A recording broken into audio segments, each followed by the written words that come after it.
నుంచి విద్యాశాఖ నుంచి సాంకేతిక పరమైన ఇంజనీర్లతో పాటు ఎడ్యుకేషన్ సైడ్ నుంచి ఉండే వాళ్ళందరినీ ఒక కమిటీ చిన్న కమిటీని కూర్చి ఉస్మానియా యూనివర్సిటీ 100% ప్రపంచంతో పోటీ పడగలిగే ఒక స్టాన్ఫర్డ్ ఒక ఆక్స్ఫర్డ్ యూనివర్సిటీ స్థాయిలో మనకేం తక్కువ 3 లక్షల కోట్ల రూపాయల బడ్జెట్ ఉంది. ఎవడో 1,00,000 కోట్లు కట్టింది కూలింది పోయింది, 1,00,000 కోట్లు గంగలో పోయింది గోదావరిలో పోయింది. మీకోసం ఒక 1000 కోట్లు ఖర్చు పెట్టడానికి మాకేమన్నా దరిద్రం ఉందా? నేను స్పష్టంగా చెప్పదలుచుకున్నా, ఈ సంవత్సరం విద్యాశాఖ కోసము 40,000 కోట్లు ఖర్చు పెట్టిన 40,000 కోట్లు ఈ సంవత్సరం young India integrated residential schools 100 నియోజకవర్గాల 100 young India integrated residential schools ఒక్కొక్క స్కూల్కి 25 ఎకరాల స్థలం 200 కోట్లు 20,000 కోట్ల రూపాయలు ఈరోజు యంగ్ ఇండియా ఇంటిగ్రేటెడ్ స్కూల్స్కి నేను సంతకం పెట్టి ఇచ్చిన. యంగ్ ఇండియా స్కిల్స్ యూనివర్సిటీకి 500 కోట్లు పెడుతున్నాం. యంగ్ ఇండియా స్పోర్ట్స్ యూనివర్సిటీకి ఈరోజు 100 కోట్లు పెడుతున్నాం. యంగ్ ఇండియా పోలీస్ స్కూల్స్కి ఈరోజు మనం 100-200 కోట్లు ఖర్చు పెడుతున్నాం. నేను అడుగుతున్న మిత్రులారా, ఈ ఉస్మానియా యూనివర్సిటీకి ఏమి ఇచ్చినా తక్కువే, ఎంత ఇచ్చినా తక్కువే. ఇది చరిత్ర కాలగర్భంలో కలవద్దు. ఇది చరిత్రకు ఎప్పుడు నిటారుగా నిలబడ్డ సజీవ సాక్షిగా ఉండాలి ఉస్మానియా యూనివర్సిటీ.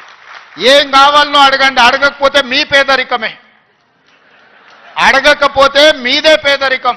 అది నా తప్పు కాదు, అది మీ తప్పు, మీ పేదరికం తప్పు. మీ ఆలోచనల్ని సవరించుకొని అంచనాలను వేసుకొని ఏమేం కావాలనో చెప్పండి, అన్నిటిని ఇచ్చే బాధ్యత నాది.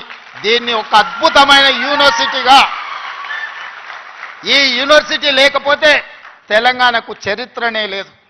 తెలంగాణ చరిత్రను నిక్షిప్తం చేసే యూనివర్సిటీ ఉస్మానియా యూనివర్సిటీ. తెలంగాణ పదానికే ప్రత్యామ్నాయం ఉస్మానియా యూనివర్సిటీ.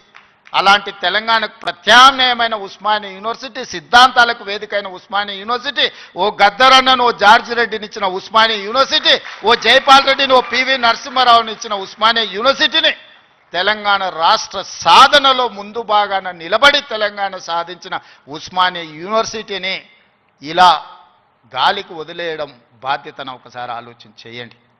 అందుకే మిత్రులారా, ఏమైనా అంచనా వేసుకోండి, ఏమేం కావాలనో నాకు చెప్పండి. మళ్ళీ నేను వస్తా. ఠాగూర్ ఆడిటోరియం కాదు, ఠాగూర్ ఆడిటోరియం కాదు. మా వీసీ గారికి మా పోలీస్ సిబ్బందికి చెప్తున్నా, ఆ ఎల్ల నేను వచ్చిన రోజు క్యాంపస్ లోపల ఒక్క పోలీసు కూడా పెట్టకండి. ఏ విద్యార్థులు ఏ నిరసన అయినా తెలపనియండి, నిరసన తెలిపే స్వేచ్ఛ కూడా వాళ్ళకి ఇద్దాం. ఆర్ట్స్ కాలేజ్ ముందు మీటింగ్ పెడతా, మీకు కావలసిన 100 కోట్ల నిధులు ఇస్తా. మళ్ళీ మీటింగ్ ఆర్ట్స్ కాలేజ్ దగ్గరనే, అక్కడ ఇక్కడ కాదు.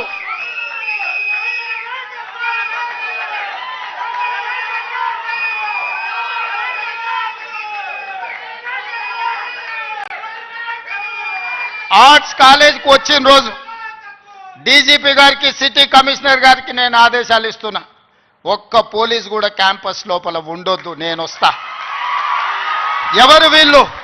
మా తమ్ముళ్ళు మా చెల్లెళ్ళు తండాలలో గూడాలలో మారుమూల పల్లెల్లో పేదరికం రుచి చూసి అభివృద్ధి జరగాలి, డాక్టర్లు లాయర్లు ఇంజనీర్లు కావాలి, ఐఏఎస్లు ఐపీఎస్లు ఐఎఫ్ఎస్లు అయి ఈ దేశ నిర్మాణంలో భాగస్వాములు కావాలని ఇక్కడికి వచ్చిన వాళ్ళను ఆనాడు ఉన్నాయన గొర్రెలు బర్రెలు చేపలు పెంచుకోండి అంటే ఈరోజు డాక్టర్లు లాయర్లు ఇంజనీర్లు కాండి ఐఏఎస్లు ఐపీఎస్లు కాండి అని నేనంటున్నా. నేను రావద్దా? ఎందుకు రావద్దు? గొర్రెలు బర్రెలు చేపలు పెంచుకునేటోనికి నేను రావద్దని కోరుకుండొచ్చు, కానీ డాక్టర్లు లాయర్లు ఇంజనీర్లు ఐఏఎస్లు ఐపీఎస్లు అయ్యే విద్యార్థులకు నేను రావద్దని నన్ను అడ్డుకోవాలన్న ఆలోచన ఎందుకు ఉంటుంది? ఒకవేళ అడ్డుకుంటే వాళ్ళు వేసే యక్ష ప్రశ్నలకు సమాధానం చెప్పే చిత్తశుద్ధి నాకుంది. తెలివి ఉందా లేదా పక్కన పెడితే నాకు చిత్తశుద్ధి ఉంది. నా చిత్తశుద్ధిని ఎవరు ప్రశ్నించలేరు, ఎవరు శంకించలేరు.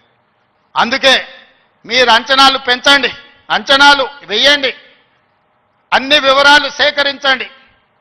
డిసెంబర్ మాసం మనకు అత్యంత కీలకమైన మాసం. Miracle month is December. క్రిస్మస్ని మిరకల్ మంత్ అంటారు, అద్భుతాలు జరిగే నెల అంటారు. డిసెంబర్ 9 2009కి చరిత్ర పుటలలో ఒక గొప్ప పేజీ ఉన్నది. మొట్టమొదటి తెలంగాణ రాష్ట్ర ప్రకటన డిసెంబర్ 9, 2009 నాడు జరిగింది. అందుకే డిసెంబర్ నెల అంటే నాకు అత్యంత ఇష్టం. మళ్ళీ డిసెంబర్లో ఆర్ట్స్ కాలేజ్ దగ్గర మీటింగ్ పెట్టండి, నేను వస్తా. మీకేం కావాలో అక్కడికక్కడ అన్ని మంజూరు చేసి జీవో ఇచ్చిపోతా. మొత్తం లెక్క పెట్టండి. ఏం పనులు కావాలో నాకు చెప్పండి. అన్ని రిక్రూట్మెంట్స్తో సహా మీరు ప్రణాళికలు చేసుకోవాల్సింది. నేను మంజూరు చేసేదే నా బాధ్యత. పబ్లిక్ సర్వీస్ కమిషను ఆనాడు గ్రూప్ 1 పరీక్షా పత్రాలు జిరాక్స్ సెంటర్లలో పల్లి బఠానీల కింద అమ్ముకుంటే పబ్లిక్ సర్వీస్ కమిషన్ని ప్రక్షాళన చేసి కొత్తగా నియమించి పరీక్షలు నిర్వహించి దాదాపుగా 85% ఎస్సీ, ఎస్టీ, బీసీ మైనారిటీలు ఈరోజు సెలెక్ట్ అయ్యే పరిస్థితి ఉంటే కొంతమంది అడ్డుకోవాలని కోర్టుకెళ్ళి స్టే తీసుకొచ్చి సంవత్సరాల కొద్దీ 2011లో పబ్లిక్ సర్వీస్ కమిషన్ గ్రూప్ 1 పరీక్షలు జరిగితే